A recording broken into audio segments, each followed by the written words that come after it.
Radio, out here to do another vlog on a little topic that I hope some people might find interesting. Blah de blah 52 asked me in a comment about the licensing laws and what it's like to be unrestricted and all of that, so I thought I'd go through some of that process as far as I know it. This is no way an expert opinion, it's just an overview the way I see it. So to start off with, you have to be on a learner approved motorcycle scheme bicycle, which means no bigger than 660cc, and there's a power to weight ratio which I'll put up to explain that. I'm not sure what that means in horsepower.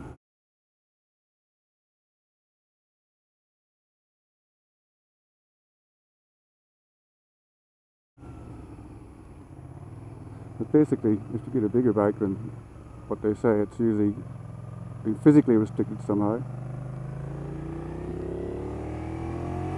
You can ride a 600 Ninja, I think, but there's a pin in the throttle that only lets it turn so far.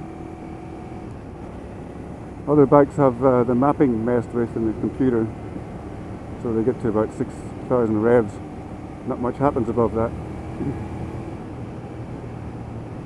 So that's the bike bit. I'm going to ride out to where I did my learners and explain some of it there. So this is where wifey and I came to get our learners permit. And you come out here in your car and they supply a 125.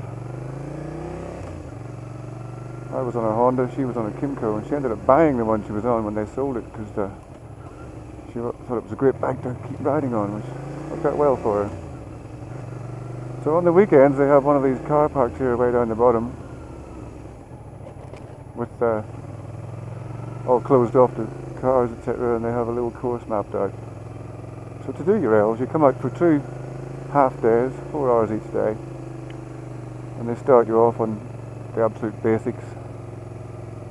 And they get you up to about going around that car park in first and second gear, and that's it.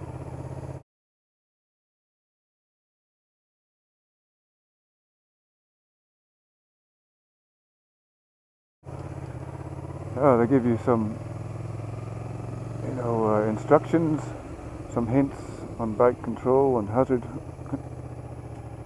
management, that sort of thing. It was actually, I thought it was very good, and I thought our instructor was very good, but I did think the amount of training was frighteningly little to then be allowed out on the road all by myself with my little L plate, and so did wifey, so she actually went a little further and got some extra lessons with them.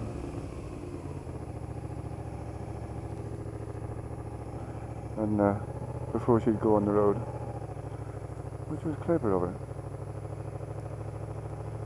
So that's basically the L's bit. I mean, the exercises you do around the car park are basically stopping and starting, controlling, turning, indicating, quick stop, keep going. Just things you're going to need once you get out there.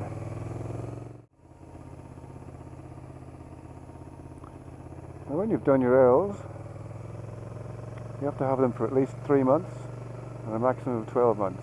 And in that 9-month period between those 2 dates, you have to do the next stage, which basically gets you your P plates. The next stage involves coming back here for an 8-hour day when you do some practice on some more involved manoeuvres, etc. You do some theory, do a group ride, and then you come back and you do an actual test on those manoeuvres you practiced.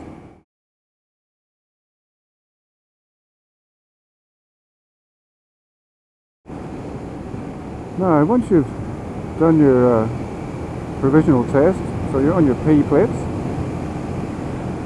if you're a young fella, you start off on red Ps and you're on them for a year. I believe you're restricted to 90 kilometers per hour. You're not allowed to take a pillion. And then you do another year on your green Ps. You're restricted to 100 kilometers an hour, still not allowed to take a pillion. If you're let's just say a little bit older, like myself.